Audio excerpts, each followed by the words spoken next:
I brought you a special present. What is it? Open it up.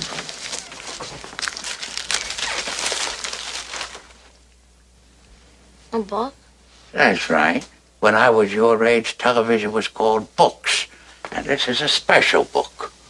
It was the book my father used to read to me when I was sick, and I used to read it to your father. And today, I'm going to read it to you. Has it got any sports in it? Are you kidding? Fencing, fighting, torture, revenge, giants, monsters, chases, escapes, true love, miracles. Doesn't sound too bad. I'll try and stay awake. Oh, well, thank you very much. It's very nice of you. Your vote of confidence is overwhelming.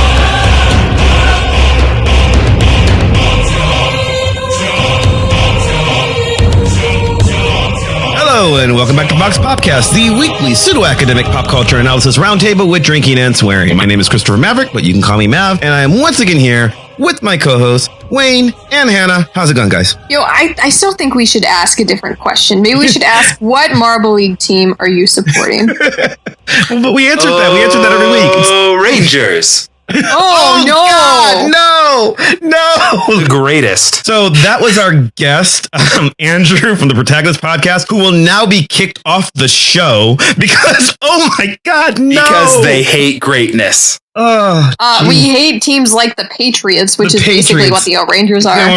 They're so... Okay, I'm not going to lie. I'm way more invested in Marble League than I've ever been invested in any sport, so all of that type of analysis is lost on me. Also, let's just say that actually this before I knew they were going to be great. Let's just say that this is not the Marble League show, despite appearances. Yeah. Now I'm all dejected. Just ruined my entire flow of the Range. You're not an Oceanics fan, are you? I'm an Oceanics fan. Oh. Gotta have that Pisces vibe. It hurts. Again, I have been a big fan of Team Galactic since I was 4 years old and used to want to grow up to be in Marble League myself. Yes, that's my story, and I'm sticking to it. And how old are you, Matt? In the future / past, because of podcast time travel, it was my birthday yesterday, so I am / will be 46. And Marble League has famously been on YouTube for 46 years. Oh, and Why not? Longest running program in broadcast history. Oh, and that's the voice of our other guest. Josh. It's chaos. Josh, already. welcome back, everyone. Josh, hey, Josh, what team are you supporting? Balls of Chaos. See, that's reasonable. That's a reasonable answer. They're not Team Galactic, but at least they're not the O-Rangers. Ew. You know, supporting the Oceanics is kind of like supporting the Bulls, or actually Mississippi State, because some years they do okay, and some years... I just love the game. You just love the game. All right. So what are we doing instead of this? We talked about Marble League a bunch last week, so less Marble League this week, even though, again, you should be watching Marble League. We're just going to keep... They are not a sponsor. They can if they want to. We just enjoy it.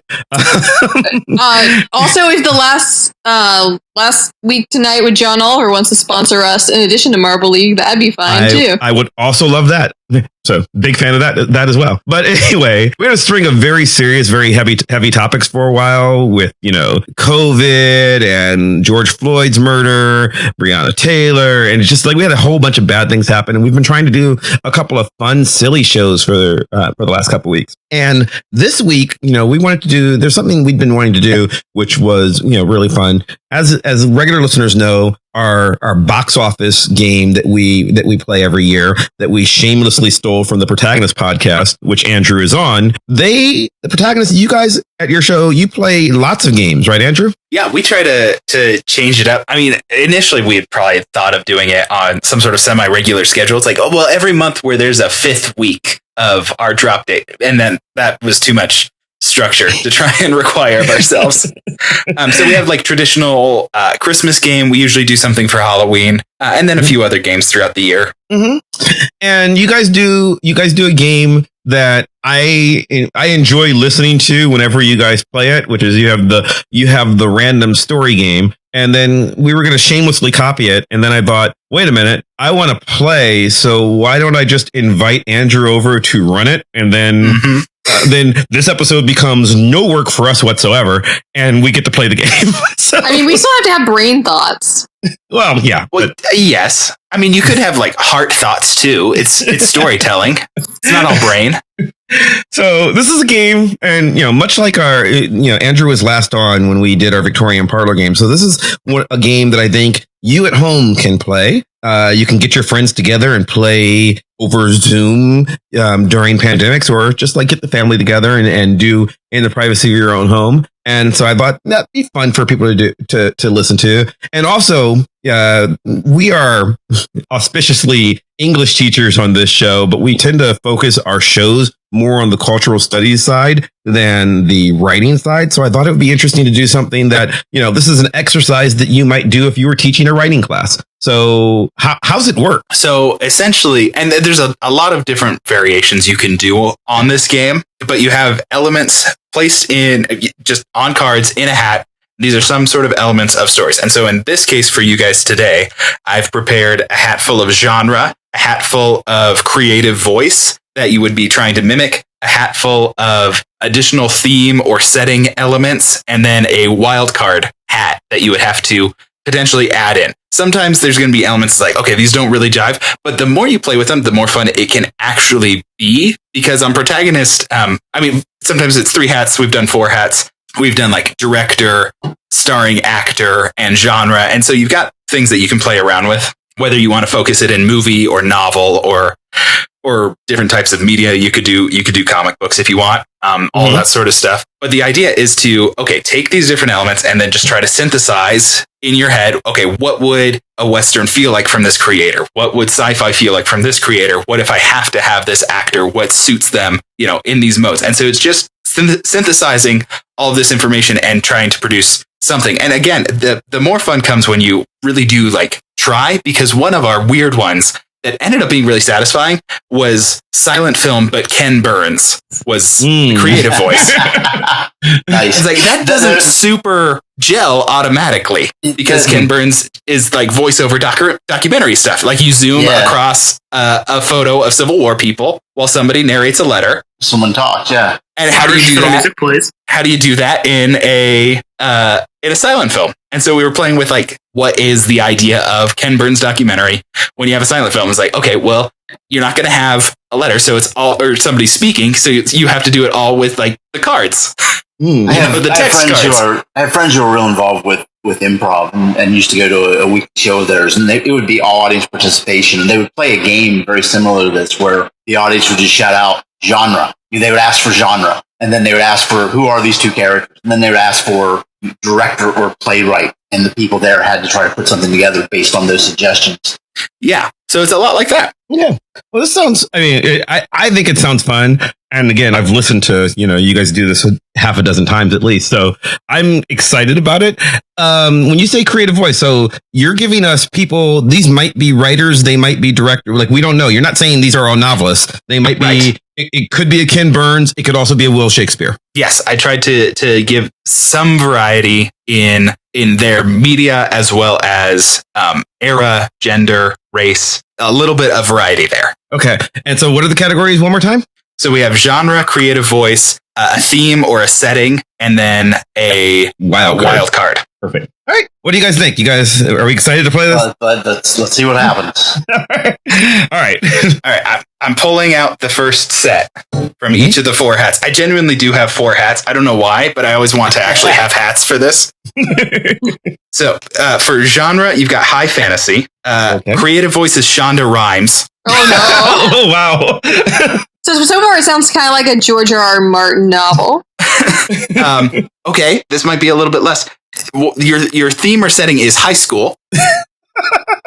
And it's supposed to be reworking Shakespeare. Okay. That's your wild card, is reworking Shakespeare. So we should pick a plot from Shakespeare to rework under the categories of high fantasy with Shonda Rhimes in high school. In high school. Yes. So basically it's like Riverdale in a high fantasy world. But doing Taming of the Shrew, which is... Oh, no, we can't do Taming of the Shrew. That's too much like 10 things I hate about you. Yeah, that's 10 things. We can't do that. And we can't do the high school Romeo and version of Juliet, that. because it's been... Romeo and Juliet's been taken. But just tying into fantasy, Midsummer Night's Dream or The Tempest seem to be obvious. Oh, okay. Yeah. Those work. I know Midsummer Night's Dream better. Tempest probably is the better choice. Well, Tempest is, I mean, I don't know. Which do you do? Because Tempest gives you, like, you can very easily put a bunch of high school students on a boat. Not for any good reason, but it's one of those ritzy CW high schools where, where everybody's rich, and so they take a class trip that is just a cruise. No, like legit, you guys. I saw a job posting for a like semester at sea, like college professor thing this year. Like, I do that. This year you'll do it? No. Yeah, because I would be caught on a boat during pandemic. I mean, what are they paying? Not enough. Also, they wanted like your specialty to literally be like on like literature of the sea. But is there an open bar?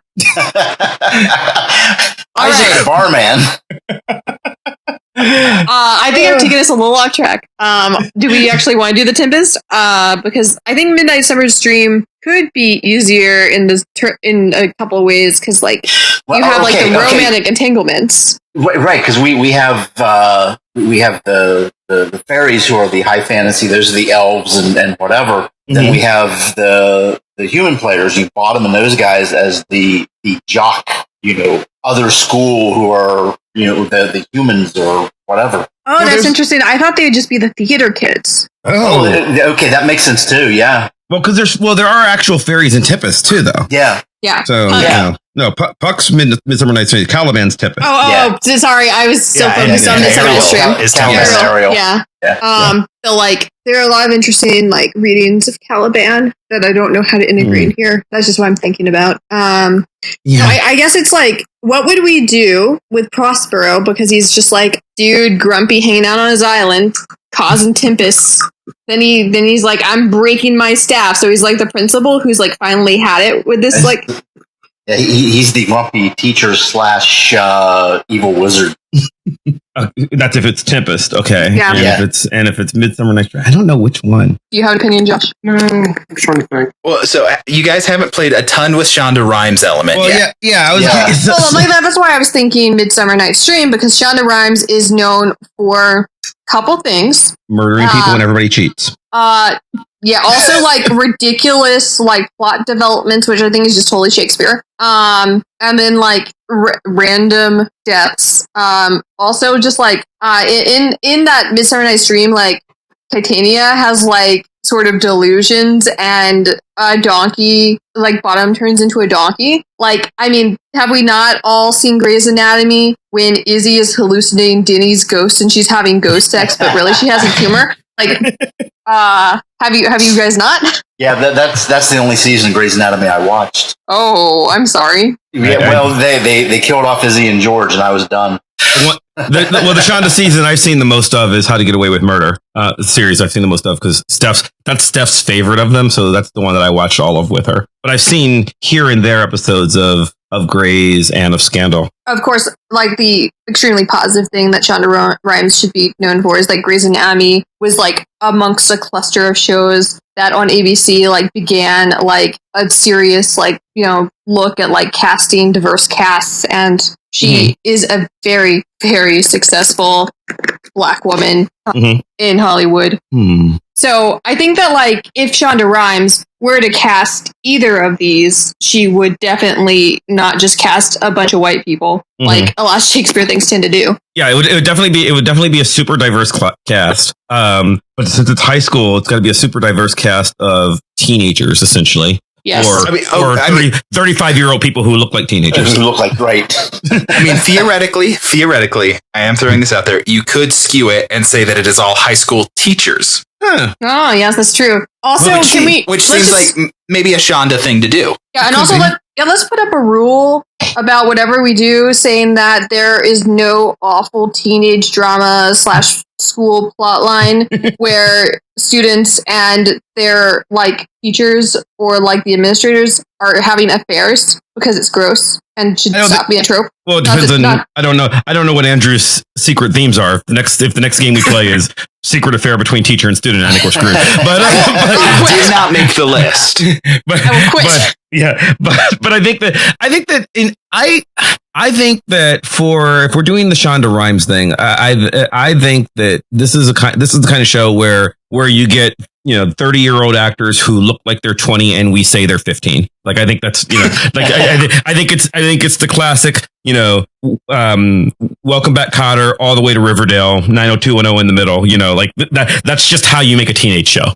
Like, you could also cast actual kids like on Stranger Things, but that's bizarre. That's so unbelievable. Well, especially if you're gonna do a Shonda Rhimes show especially based on Midsummer Night's Dream, and a little bit Tempest too. There's a Shonda Rhimes plus William Shakespeare for either of those plays. There's going to be a fair amount of raciness. Yeah. It's going to be sexual to a point where I feel more comfortable casting, KJ Apa from Riverdale in this than I feel casting Millie Bobby Brown from Stranger Things, who's actually of that age. I'm like, that's kind of where I'm at here. It's just like I'd rather do the. So I think we make it about the teenagers because if we make it about teachers just having what I mean, if you did Midsummer Night's Dream and focused on the teachers,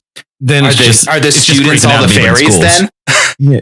You have a clear delineation between the worlds of student and teacher. You make that delineation human to fairy. It could be the other way. If we could focus on the students who have the more grounded reality, and then the fairies are the manipulative teachers who just are otherworldly, and that could be it.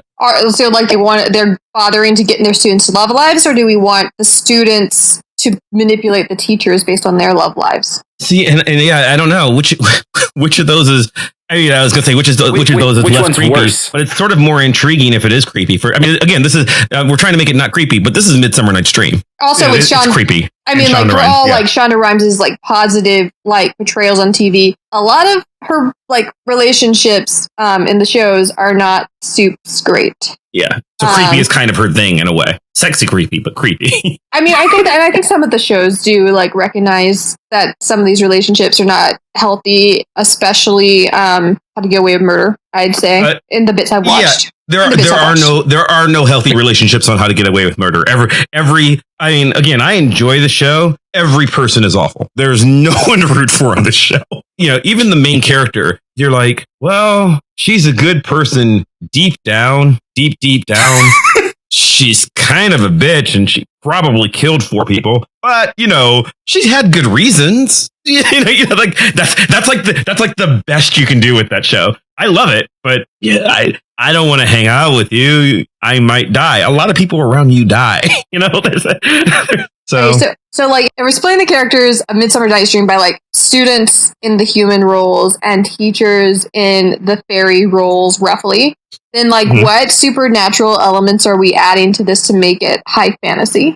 Like what are some high fantasy genre things we should see? Josh, fantasy. Gotta have maybe a dragon. Get a dragon in there. Dragons are cool. I watched there's a dragon. Yeah, elf courts as opposed to just little fairies. Mm-hmm. Are we going for, if we're going to do high fantasy and see, are we doing something where it's really a high school and we're just like alluding to high fantasy, or are we going to go high fantasy and allude to high school? You know what I mean? Mm-hmm. High school fantasy. Yeah, I think we're doing. Now we're getting in the Harry Potter territory. Yeah, right. Are we in a Harry Potter world, or are we in a Game of Thrones world? Because I think we're in a Game of Thrones world. Not Game of Thrones, but I mean I think we're in a world where the norm is that there are dragons around and there are people in ridiculously lavish outfits, and like I don't think it's weird. I don't think it's the magicians or Harry Potter. I think we're in a world where where the teachers are supernatural, the students are normies for now. Maybe they're aspiring to be supernatural, but like maybe it's an age thing where like when you turn 21, you inherit your family's gifts. I feel like I've seen that in a fantasy show. I mean, one of the classic tropes of high fantasy is the normal kid with the grand destiny. You know, I grew up as a poor potato farmer, but I am going to be, after this quest with my fellowship of friends, I am going to become the world's greatest warrior or magician or what have you. And then we just loosely, we sort of Disney Lion King the plot around Midsummer Night's Dream. I think that could work. I think you guys have cracked into it. And so one of the challenges to the game is saying, it's like, okay, when do we move on to the next? All right, I want to get a few of them out. So yeah, so do you guys feel good about that one? Yeah. Okay. Midsummer Night's Dream by Shonda Rhimes in GOT world. Oh my god, guys! I just remembered Shonda Rhimes had a show. I don't remember like what her role in it was, where she did do Romeo and Juliet for ABC for like a season. Anyway. All right, next. So I've pulled the next four. There is a chance that we're just going to scrap this one because I may have accidentally pulled something that's a little too basic. Okay. Period romance, creative voice.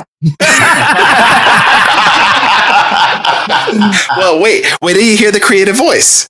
Creative voice, Jane Austen. Redraw. with a theme of family. And a wild card of Hallmark Christmas movie. Redraw. Oh my gosh. Wow. Too basic? How would we write a period romance from Jane Austen? I don't know. Set at Christmas. And have it focused about family. Okay, so I'm just going to set that aside. That one's impossible. It's impossible. Put it back. So let me draw some fresh ones, and occasionally that's what happens. I was like, okay, maybe something in here. I'm like, no, I'm sure there's like 5 of these Hallmark Christmas movies that are just a Jane Austen adaptation. And yeah, it's about family. Yeah. All right. Sci-fi with James Cameron. No. Musical. Oh, okay. That is somehow about Frankenstein. Ooh. That's like the broad theme is a Frankenstein theme. Okay, I have 4 words. Rocky Horror Picture Show. Yeah, I feel like this one just writes itself, really, because all you have to do is use James Cameron's motion capture stuff for Avatar, which, I mean, it's probably not being used right now. Like, I think those movies are fake. And then, like, just repurpose some of, like, the sets from, like, Terminator or something, and then just, like, write some music about, like, feeling alone in the world and discovering Paradise Lost, and, like, killing people but feeling bad, but it's actually, like, Frankenstein's fault, and then, like, icebergs. And yeah, I was gonna say you're done. It has to go underwater at some point. This is James Cameron. Well, new James Cameron, I think, because the old James Cameron, you had the guy who'd made like Terminator films in it. But like James Cameron, these last couple of decades, there's got to be boats. It's got to go underwater. Frankenstein opens on a boat. On a boat. That's true. It's like literally like in the Arctic. And yes, icebergs. So icebergs, check. Can you get enough explosions? There's like fires and too many explosion makes it Michael Bay. So yeah, just a little homage to the opening just need, of like, National grand Treasure. Scale, I guess. What was that, Josh? A little homage to the opening of National Treasure, where they're on a ship in the ice and there's a big explosion. You could mine that or something. Yeah. So science fiction, half human android cyborg type creature on a spaceship mining an ice planet. There we are. Yeah, so he's like discovered on the ice planet. Yeah. That's where Frankenstein or the monster is tracking his master down. His creator. Yeah. And he could sing a song called Some Like It Hot. That is not my joke, but I feel like it's good. I think that setting and premise, we've got everything except how to fit a musical in it. The musical is the trick, right? Like you just have him sing. Frozen. It's Frozen. Just have him sing his songs. Have him sing, sing about how he's misunderstood. It's like Wicked, or like that Dracula musical in Forgetting Sarah Marshall with the puppets. I like that. I was just, I was thinking like when when you said Frozen, I was thinking like could I see Frankenstein doing Let It Go? Yes, you could. And actually, Yeah. well, Frankenstein's a monster or Frankenstein, it works either way. Oh yeah. Well, okay. So here's the question: if you do it, are we taking this seriously, or is it a comedy? You should play it absolutely seriously and let Because James Cameron. As I say, as a Pixar movie, you could take it completely seriously and work the songs in and still have a heartwarming, touching, exciting story. I'm not convinced James Cameron has a sense of humor. So No, but and you're right. That's the problem. James Cameron would play it totally seriously, and then we'd laugh at how bad it is, kind of like Avatar or like his other most famous movie, Heavy metal soundtrack. Yes, Titanic. Oh, yes. What's his other most famous movie? I like Titanic. Yeah, Titanic is the most boring movie I've ever watched, and it cheated LA Confidential out of an Oscar. I don't know why I'm so invested in this, but Go back like 3 episodes. Yes, Yeah, we know. we're not doing the recap of LA Confidential. Yes. I think he definitely takes it seriously though, and so I think you have these overridden, very epic songs. You call up Celine Dion. What's she doing? Sure, Yeah.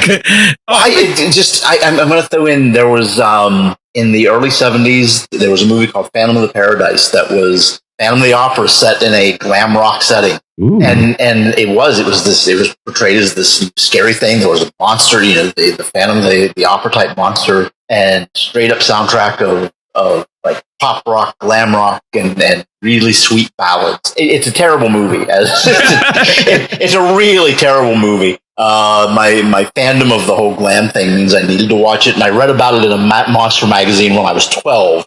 And the imagery is great, but it's a terrible movie. But they took it so seriously, which is part of why it was a terrible movie. So there's precedent for a classic monster thing with music in there. Mm-hmm. Yeah. But yeah, I think you're right. James Cameron has no sense of humor. It would be really pretentious heavy metal. Would it be so? Okay, so that's the question. It's James Cameron, right? Like it makes sense for it to be really pretentious heavy metal. But like I'm thinking, since it's him, like think about the soundtracks to and the scores to anything from Titanic to Avatar, right? Like he has a style. I think it's going to be more orchestral. Even when you throw in the Celine Dion song, right? That's not metal. That is a big, for lack of a better term, operatic song, right? I was going to say operatic is maybe the style that he would go for. That makes more sense. Yeah, so I think that's where it's going, right? It's going to be this is going to be in space and space opera. Yeah, Space opera. Yeah, but like when and they're going to sing, to go back to my great love of cop rock, they're going to be all in on this, right? Like they're just going to it's going to be like I've been watching, and I should have mentioned this on last week's show. Last week we talked about things that you're doing to get yourself through quarantine, and I forgot to mention that I've watched Hamilton at least twice in this time, and listened to the Muppet Hamilton a couple times, but like which is delightful and everybody should watch it. But I think that unlike Hamilton, which has kind of even though everything's sung, there's kind of a wink and a nod to it, right? They're being silly. I don't think this is it. I think this is just like he thinks if Cameron makes a movie, he's swinging for the Oscar, like no matter what. Mm-hmm. He's going for it on every single time. So I don't think I think it's very self-serious. Josh, it's Carmen. Maybe. Carmen the hip opera? No, it's like gonna take the plot of Carmen. Like think about Frankenstein and Carmen. Oh. I think it could work. Okay. Yeah. Well, Josh is a fan of the opera, and I've seen like 3 of them because of him. By the opera, basically the opera Carmen. Carmen. Have you seen Carmen the hip opera? Been a minute, but I saw it, like on TV it's good. years ago. It's actually really good. So, all right.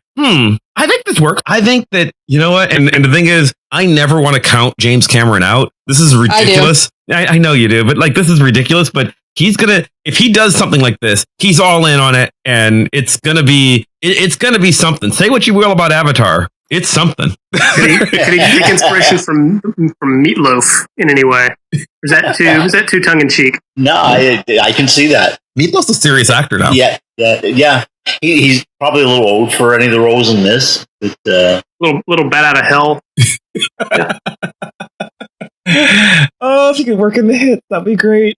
All right, next. Okay. Now, I don't know what it is about you guys, but you're like the opposite of chaotic energy into this game. Because the next pick I had is another one that is too much of the natural arrangement. But there is a fun wild card, so I think you guys should play with it for at least a few minutes. Okay. It's a rom-com from Nora Ephron. Okay. New York City is your setting. Okay. So far, it's just You've Got Mail. So far, it's just a Nora Ephron movie. Sure. Okay. Yes, but the wild card is Dwayne "The Rock" Johnson. Oh God, yes, absolutely. And that seems like a pretty great wild card to throw in for this franchise Viagra. Absolutely. I'm going to throw Kevin Hart in there because their chemistry is amazing. So how do you do You've Got Mail with The Rock? Okay, my God. I have a sequel. Instead of Tom Hanks. Go for it. Okay, all right. So Kevin Hart, CEO of Amazon-like company. You know exactly what I'm going to say, aren't you? Dwayne "The Rock" Johnson runs a family-friendly chain bookstore like Barnes & Noble, or Fox Books. But times are tough because Amazon is evil and taking over. So he goes online to complain about it to his good friend on Discord. And they meet and they talk. And then it turns out that they are enemies just like Meg Ryan and Tom Hanks in the original. And they have to work out how will two corporations learn to coexist and how will their relationship learn to coexist, you know? Mm-hmm. So it has to be a rom-com, right? So it is a rom-com. So they have to fall in love. Yes, absolutely. Their relationship and their business has to fall in love. Yeah. And then the corporate synergy with their relationship synergy just works, you know? Do you want to stick with the books, or is that too much You've Got Mail if it's still a bookstore? Also, how is The Rock in charge of a bookstore? Shouldn't he be in charge of something that would account for his physicality? Well, I mean, I personally was sticking with the books because I wanted to write a sequel to You've Got Mail. This has been my joke. I love movies with The Rock where he is just they pretend he's normal. Yeah, he's just a beast for no apparent reason. Yeah. I mean, he'll still get into, if you're casting The Rock, you're going to have him, literally run through a building, like through a brick wall at some point, flex his way out of a cast, rip a gun off the side of a helicopter and start shooting at people somehow, like he's The Rock. He's going to have stuff. But like, did you ever see Skyscraper? He plays an architect. Yeah. he's an architect with no leg because they wanted to give him a character flaw, but like when you look at him, like, back up. He has no leg. Yes. Okay. He's like an amputee. He's got one prosthetic leg. Yeah, he's got a prosthetic leg. But there's no reason for it. It's just that, like, hey, wouldn't it be interesting if I was just missing a leg? And it almost never comes up. In the beginning, he's a war vet. He lost his lower leg in the war. What war? Doesn't matter. But and then like he's got to rescue. Then he becomes an architect. And then from then on, it's just Die Hard, like he's got to rescue his wife from the building. He's doing a Die Hard, and you're just supposed to pretend that, The Rock is a normal everyday guy, but it's The Rock and he does rock stuff. So I think you could do that. If you wanted to make it a little more actiony, we could have him run like a chain comic book store, and there could be cutscenes where he does ridiculous action things as he imagines himself as the superheroes and action figures. He does the cosplay thing. He sets up conventions in superhero costumes. They know each other from cosplaying at the conventions. Yes, it's not Amazon. Kevin Hart runs essentially Comic-Con International. Like what is the conflict there? What is the conflict in? Yeah, Comic-Con's not putting comic shops out of business. Well, but what if instead of Amazon is putting comic shops out of business? Yeah, that's true. Yeah. I was just thinking to get you. The Rock is like, I've spent my entire life wanting to fall in love with an Amazon, and this is not it. How do you get Kevin Hart to do the gay part? Is this like his penance movie? Like he's just trying to show that he's okay? I forgot about that. I was just leaning into their natural chemistry. Yeah, and can we keep the name You've Got Mail but change the spelling? Ooh. You've got mail. You've got mail too. You've got mail. I think I just accidentally wrote some real people fiction. I feel real weird about that. Okay, yeah, I think this one. Yeah, that one wasn't designed to take a long time because too much of it was already right. It wrote itself. Yeah. Okay, so new one. This should have a little more variety for you. Suspense film, directed by Greta Gerwig. I love her. Set in an Arctic research station, but here's the wild card: Nicolas Cage. What does Greta do with Nicolas Cage? So it's a remake of The Thing. No, this is clearly one of his serious films, like that movie Josh keeps trying to make me watch. Port of Call, Bad Lieutenant, Port of Call, New Orleans. Yeah. I've not seen that. It's Nick Cage at his most manic. He's a cocaine addicted New Orleans detective.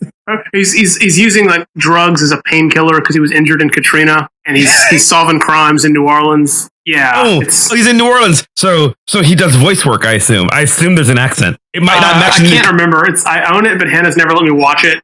She's never wanted to watch it with me, and I haven't had the heart to watch it without her because I want to introduce her to this movie. Okay, because I totally believe that I totally believe that he's in New Orleans, not doing a New Orleans accent. But if Nick Cage went to New Orleans, he's got some accent going on. I mean, he lives in New Orleans now. He's got a house, and he bought a fun bit of Nick Cage trivia.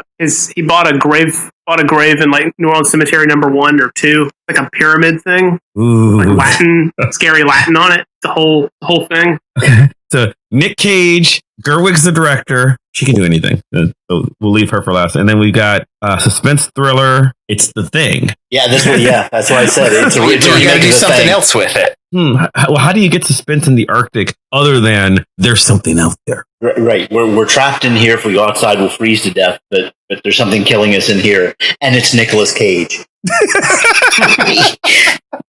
What if it is just The Thing, except for the Thing inhabits Nick Cage, and then you've got to deal with Greta Gerwig quirky direction. Yeah, it's just Nick Cage coming in rooms and starting conversations, and people can't get away. So it's not that he's killing them. No, it's that he's driving them crazy by just coming in and being having Cage conversations. He just walks in and it's like, a peach is so magnificent. You know, and he can just do lines from other movies. Like he just breaks into Face Off and then he moves to National Treasure. Because everyone's had like a coworker or somebody there's like, don't come in and have a conversation with me. Right.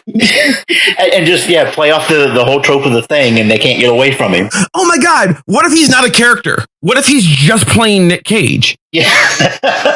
Like that's the whole suspense. Like, you know, you've got The Thing. You are trapped in the Arctic with Nick Cage. Like, is something mystical going on, or is it just Nick being Nick? He just showed up. Yeah. He's there doing research for a movie that's going to be set in an Arctic station. He's going to be playing Frankenstein on an alien planet made out of ice. And he needs the experience. Because he's method. Absolutely. Because he's method. Oh, I'm loving this. I don't know how much of a suspense thriller this actually is at this point, but what is it? Wow. Well, like, you know, I feel like that's really in the editing, you know, and the music. Yeah. No. Here's the question. Okay, so he is Nick Cage. It's not. I mean, he's not playing some other character. It's like a being John Malkovich thing where he's playing himself, right?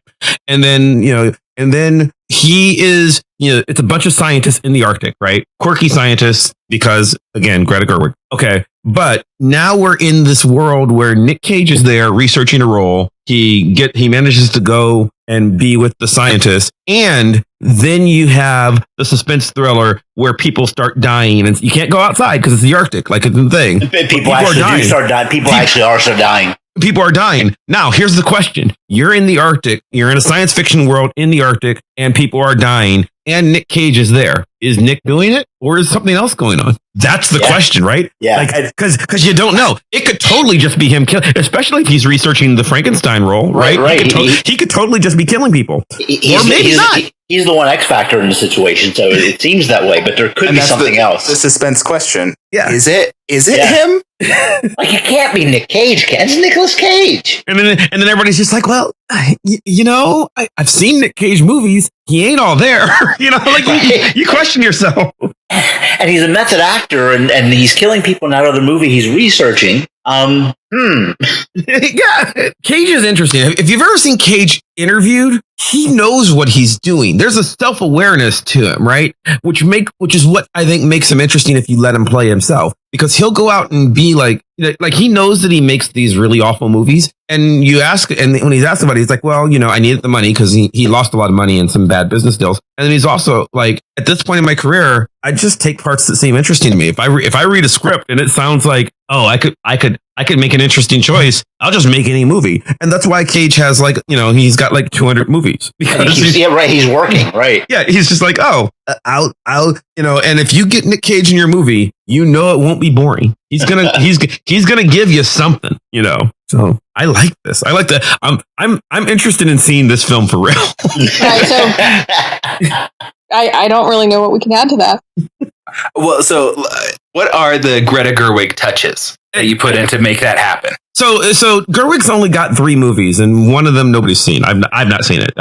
She's done. I mean, as a director, she's done a lot as an actress, right? But as a director, she did Nights and Weekends, which I've never seen, and then she did Lady Bird and the 2019 version of Little Women. Well, obviously she has characters talk over each other to make the dialogue more natural. Mm-hmm. Heavy skewed female cast, at least in Lady Bird and Little Women in the focus of the film.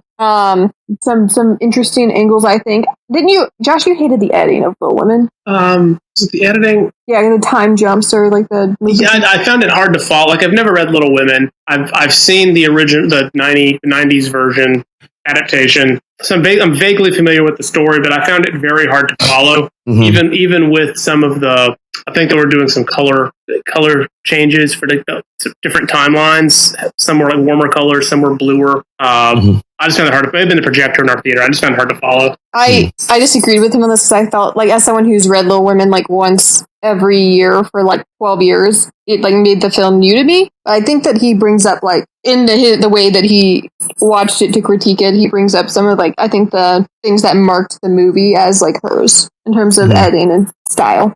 Yeah. I mean, for me, it's all about with essentially a total filmography for me of two movies, because I've not seen that first one, which also the first one was 2008. It was a while ago. But strong female cast and very quirky, situation.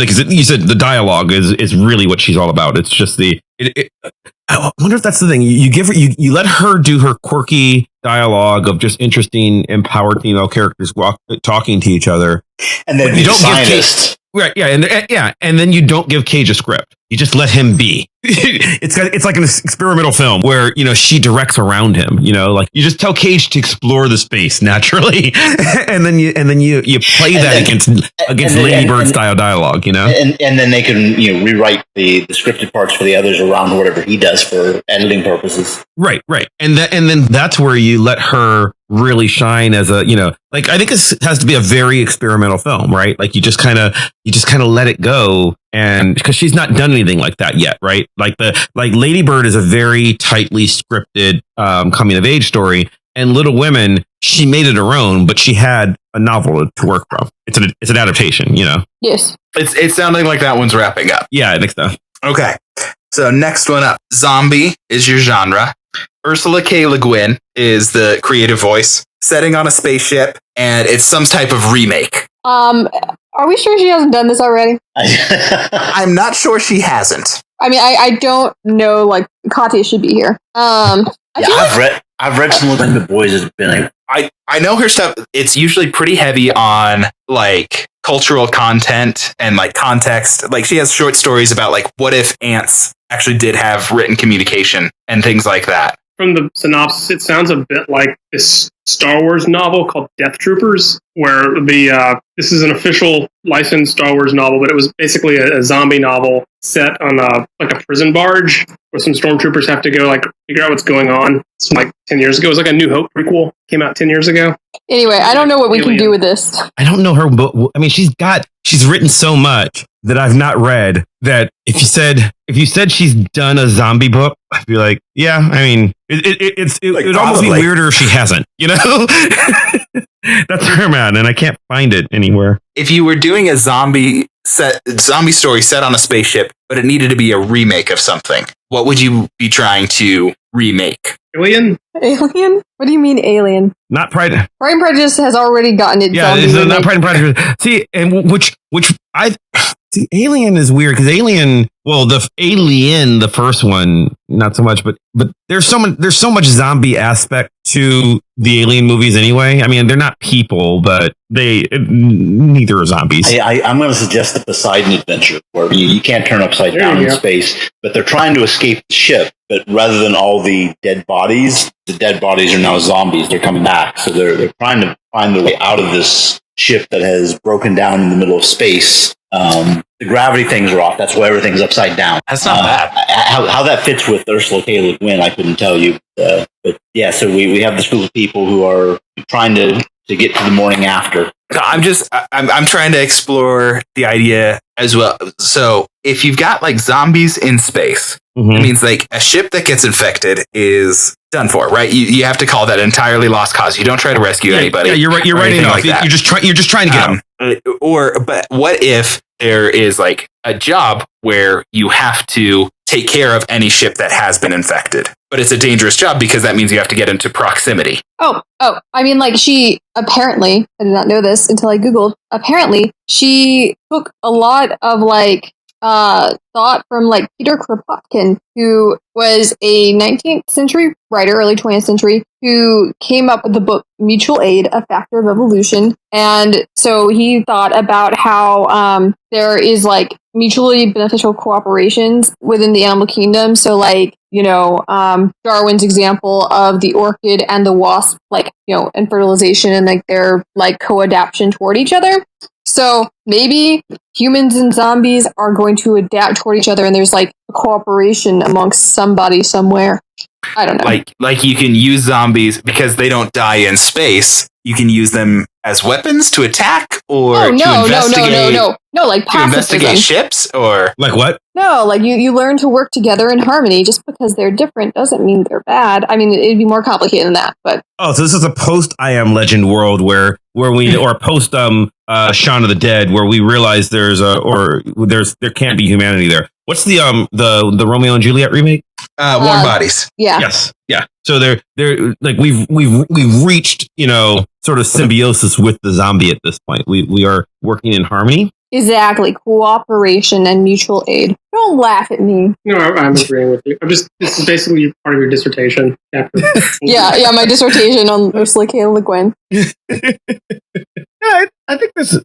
Yeah, I'm trying. What is the definitive mark of a Le Guin character? I don't know that there is one. I'm looking. I mean, the first thing that came to mind, I'm looking these up, is the Earthsea stuff. The Earthsea is like her. Yeah, that's her fantasy epic. But that's like. And those are the early ones. Yeah. Yeah. I mean, like, there's always there's not even necessarily characters in her stories. They're not all character driven. It's a lot of, just sort of like speculation and what ifing and here's this world where this is the way it is, and making you think about it. I'm going to be honest and say I haven't read a novel for 7 years. It's at least. Well, but I've read a couple, but I think that's maybe that's the thing. Maybe it's just the issue isn't so much like what the story is. I mean, like Hannah's thing about can we imagine a world where we cooperate with the zombies? I think that might be the hook that makes. What if it's a series of short films with that as like the overall premise? Is like, here's 7 short films about how in the future and spaceships, zombie human relations could work. The Earthsea setting is an archipelago of small islands that they travel back and forth among. So this could be a solar system of small planets, or that they travel amongst. Are there zombies on every planet? Maybe it's a different kind of zombie on every planet because they've adapted differently. Okay, I was I was thinking, can we explore the otherism of the zombie in that, it's not necessarily Earth, but Planet Prime is the planet where zombies and man have learned to live together in harmony, right? And yet, sometimes when you have to go to like Planet Gamma, those people are still real racist. They zombies. You bring in the zombies along, and that's where you get drama from, right? I thought the smartest thing that Pride and Prejudice and Zombies did, the movie, not the book, because I can't comment. It portrayed the zombies as actually like being sort of heroes, and Darcy is actually sort of like the racist stickbag who wants to destroy their culture. And the guy who plays Darcy is extremely terrible at playing like a romantic, charismatic lead. So he like is basically the villain by, I think, accident. But I think like the playing with like how like all the like racial implications and like how like zombies have been used in particularly like American film is something that like definitely could play into like what you're saying, Mav. Mm-hmm. Also, I really hate Pride and Prejudice and Zombies Darcy so much. It's so embarrassing. Yeah, I don't know. Yeah, I think if we say that Le Guin's key thing is speculation, she's a very philosophical writer, so that might be the moral implications. And so it could be like 7 different spaceships with 7 different ways of relationships forming, or types of relationships, or tolerance levels. Oh, okay. So the Earth. Well, I was wondering, the Earth planet. And again, I don't 7. So the planet that's like innermost in the solar system, where our home base is, we're real tolerant now, right? We zombies and man work together, right? And then you go out a couple of planets, you go out to Jupiter territory, right? And then those people, they're not super accepting of the zombies. They know that they're working together, and there's a lot of prejudice and racism. And then you go out farther, you're at Uranus level, right? You're at the very outer edges. They straight up hunt zombies. Like zombies can't go there yet. It's not, because they just fear for their lives. And then you can do, then you can sort of build. I'm trying real hard to like sort of build in, like racial allegories, because that's what makes speculative science fiction interesting. I mean, it's not my favorite genre, but when it's really trying to theorize different parts of what's going on in reality. So how do we live in harmony with mindless creatures who want to eat us? Mm-hmm. Or are they really mindless, right? Like, that's just... I don't know. That's the question of the Colson Whitehead novel Zone 1, which is set on Earth with zombies. But that's a different topic for another day. All right. I feel like you got that one. Do one more, and then we should vote on which one we like best. All right. So this is a whodunit. Yeah. The creative voice of Charles Dickens. Yes! Set in ancient Rome. Oh.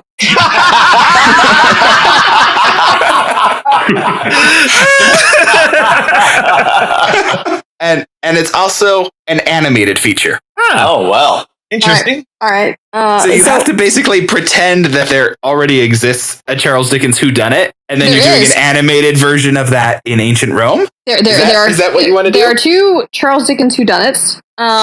Sort of. Well, I mean, I guess like there are a couple of his books that have mysteries.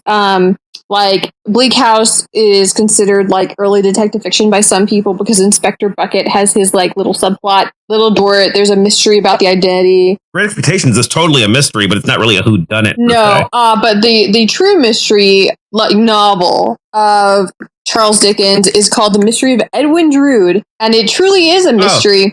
Because he died in the middle of writing it, so no one knows who actually like did it, except there's some rumors maybe. And there's actually a musical that part of it is the audience votes on who they think done it, and so based on what the audience says is like how they like do like part of the story. I would have seen that this spring at the local high school I go to every year to see their spring musical, except COVID.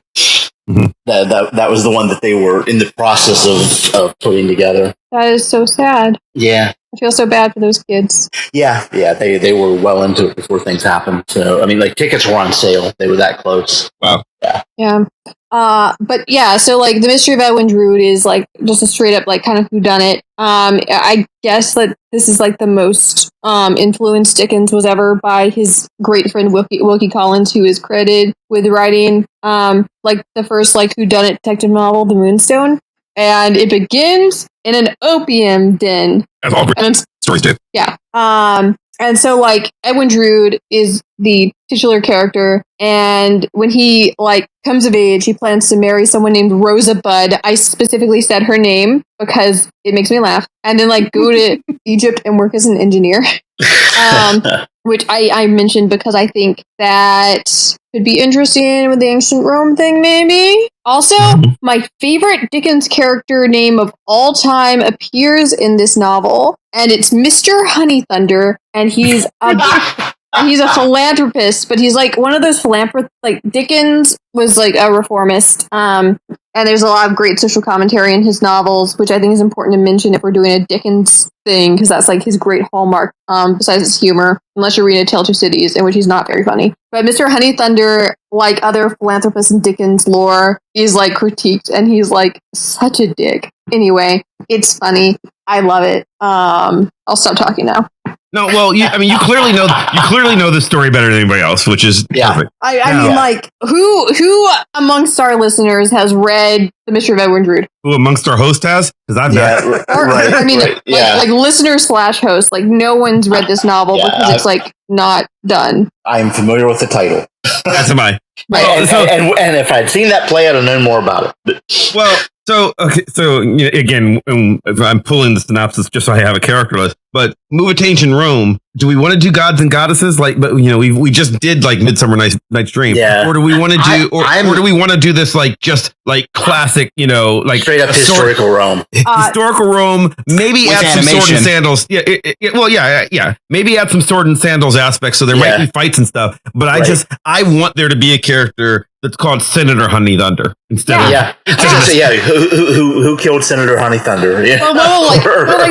The thing is, like, Edwin Drood disappears. So, like, what if he, like, and Josh will tell me that my history's wrong in a second, but what if he's, like, designing the aqueducts and, like, Mr. disappears?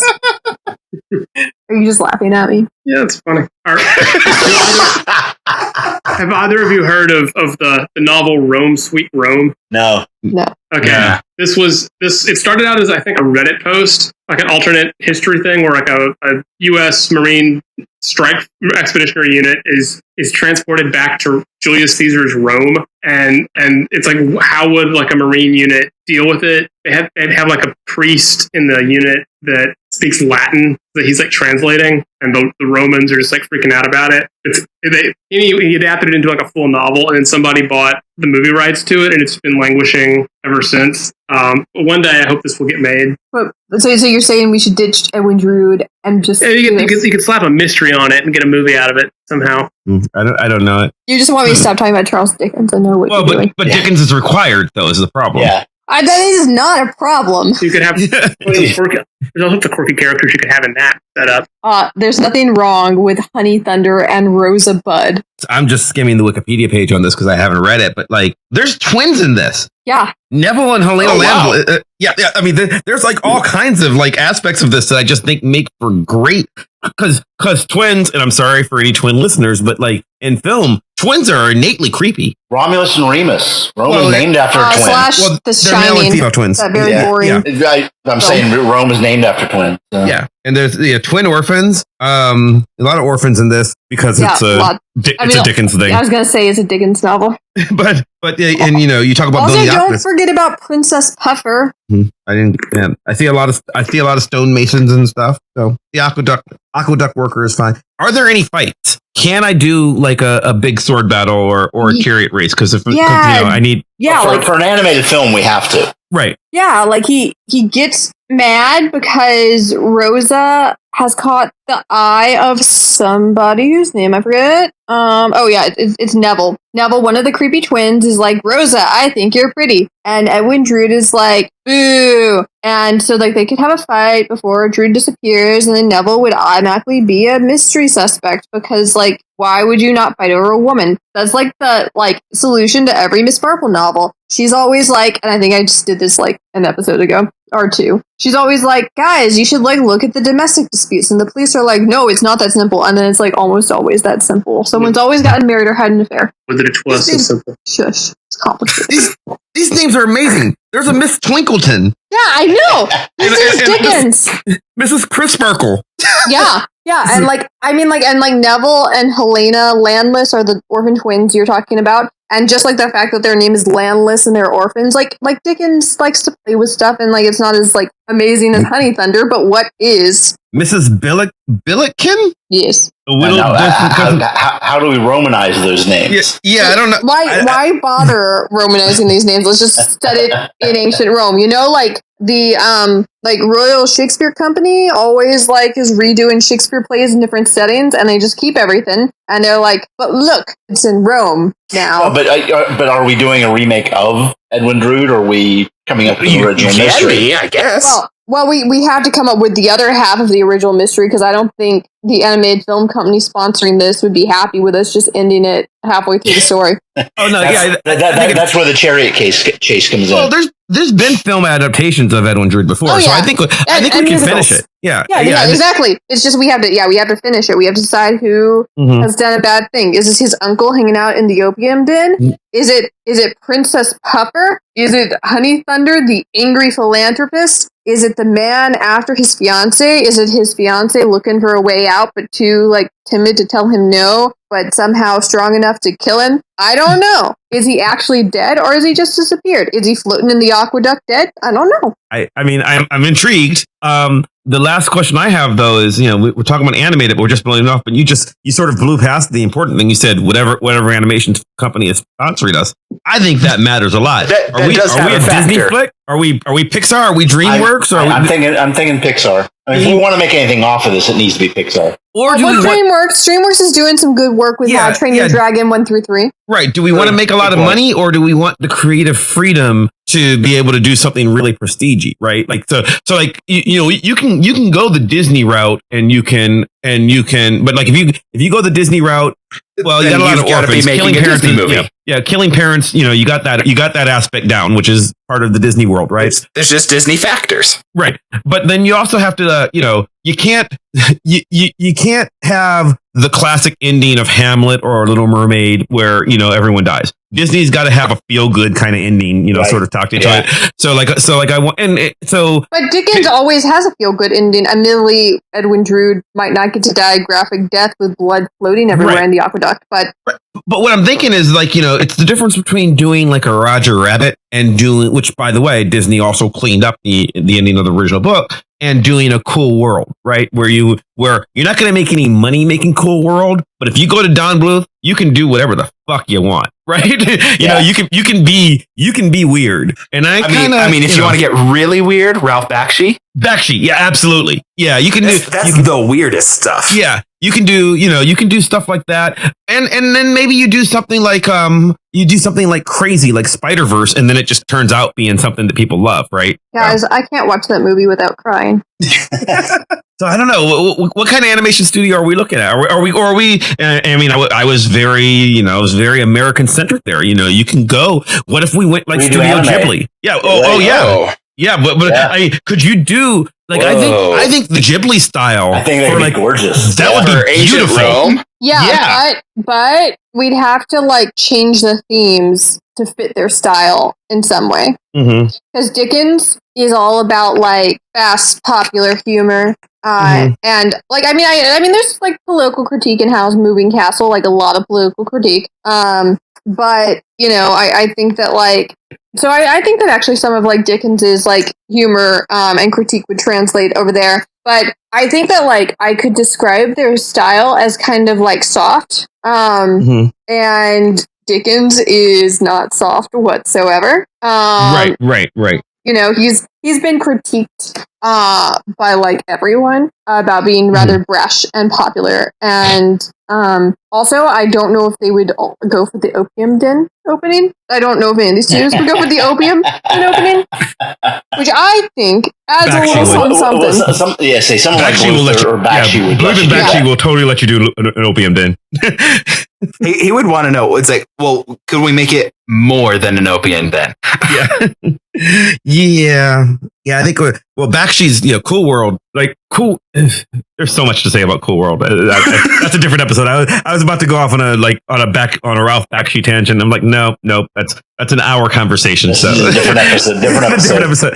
Yeah, And actually, Josh introduced me to the one animated episode of Charles Dickens I know. What's that? Josh, do you remember? Not Oliver and Company. No, South Park. The adaptation of Great Expectations. That's right. Yes, I guess that Oliver and Company is indeed a adaptation of Oliver Twist, though very, very loosely. Don't sing. We might get dinged by Disney copyright. Billy Joel can go. So what were our final stories? Because we should pick which one which if we had to go picture on one of these, what were they again? What were they? So you had the most recent one, Charles Dickens and Whodunit. Okay. You had Ursula K. Le Guin with zombies and spaceships. Okay. You had You've Got Mail with The Rock. That was short, but there was a lot there. The Greta Gerwig, Nicolas Cage research station. The high school Shonda Rhimes high fantasy. Mm-hmm. You had James Cameron sci-fi Frankenstein. I think that's all the ones that we actually that we actually did, because we bypassed the one that was just a Hallmark Christmas movie. The one that was Pride and Prejudice, but let's the one that's already been made. I'm sure already made. Sure. I'm leaning toward the Space Frankenstein and the Nicolas Cage thing, because they just sound like a lot of fun. But I think the Rock movie is the one I most want to see. Am I alone in wanting my Charles Dickens whodunit? No, I like that. So the entire time, up until we did this last one, I was exactly where Wayne was. I was like, between the Space Frankenstein and the Nick Cage, weird, avant-garde film with Greta Gerwig, I was leaning towards the Nick Cage one because I felt like, you could reference the Frankenstein one. We did it jokingly, but I was leaning towards there. But then I was just thinking, but if I'm going for, where can I get studio financing? Go Picture happens with The Rock, because you just mentioned The Rock's name, right? You're just like, yeah. What I want to do is I want to remake You've Got Mail, but it's going to be a homosexual love story starring The Rock, and just give me the money. Give me the money now. Take my money as a viewer. Give me money to make this film, and I think I do it. But this Drude thing, I think there's a lot to explore there. Princess Puffer, Honey Thunder. It's like you can sell the merch off the presses. Josh, what do you think? Yeah, I think of that. Are you agreeing that the Dickens one is actually the one you'd want to see, or do you want to deviate? You can pick your own, buddy. It's fine.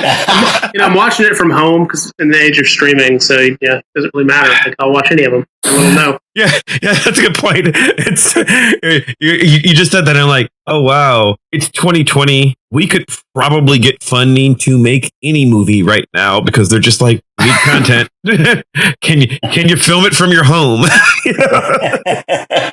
They did it with an episode of Parks and Rec, so I mean, yeah, that's true. Yeah, we should have just done a socially distant Zoom call kind of theme. Oh, maybe the You've Got Mail sequel could just be told wholly over Zoom.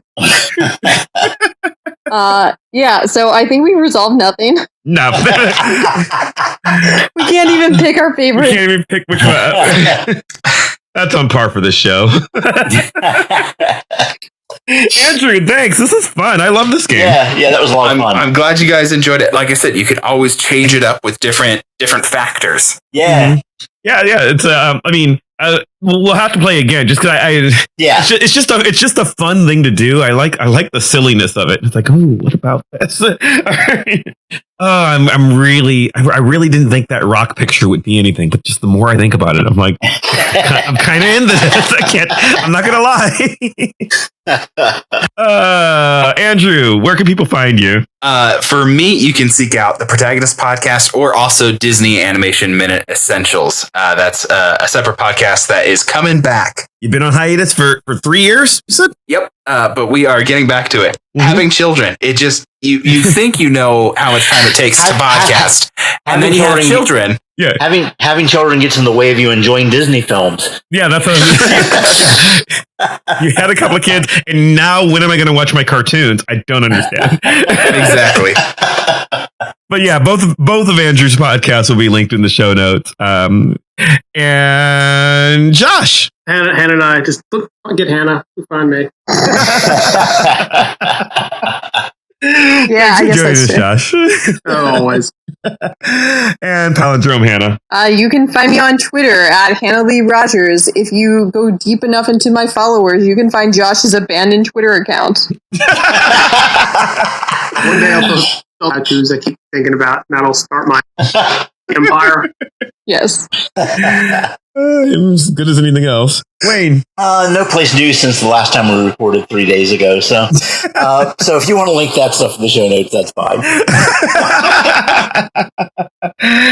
Oh, geez. I guess you can follow me on Twitter or Facebook or Instagram. All of the places, always at Chris Maverick. It's my birthday. You can wish me happy birthday. Now I miss Jammy Jam. Yeah. Oh God. which means nothing. So just quick story. For many years, for literally, I must have done it for 10 or 11 straight years. I had a massive party that just kept getting bigger and bigger on my birthday, where as a joke, I did a pajama party for my birthday, and then it just got bigger and bigger, and then suddenly there were live bands, and I haven't done one in many years. It was a lot of fun. But now, we're locked inside all the time, so it would be great. It's just miss people. The biggest one ever. Do it all online. Yeah. Oh, that'd be interesting. But yeah, I would definitely, always want to hear from you. So you can follow me on Twitter, Instagram, Facebook, all the places, always at Chris Maverick. You can follow the show at Vox Popcast on all of social media. You can subscribe to us on iTunes or Stitcher or Spotify or wherever the hell else you get podcasts from. And you can now subscribe to us on YouTube. Please subscribe to us on YouTube. That's what I want for my birthday. Go out. It's my birthday. For me, please go write us a 5-star review on Apple Podcasts. You can just click 5 stars and write a little something talking about how wonderful the show is, and then like and subscribe to us on YouTube so that we can get enough followers so that I can have an easily linkable. It's really sad because it's harder to get followers because I'm not allowed to have a custom URL until I have enough. So go like us. We'd appreciate that. I'd like to thank Maximilian of Thoughtform Music for our epic theme song, building ever so more epically and playing us out. Thanks again to Andrew and Josh for joining us. Thank you at home for listening, and we'll see you next time. Bye. Bye.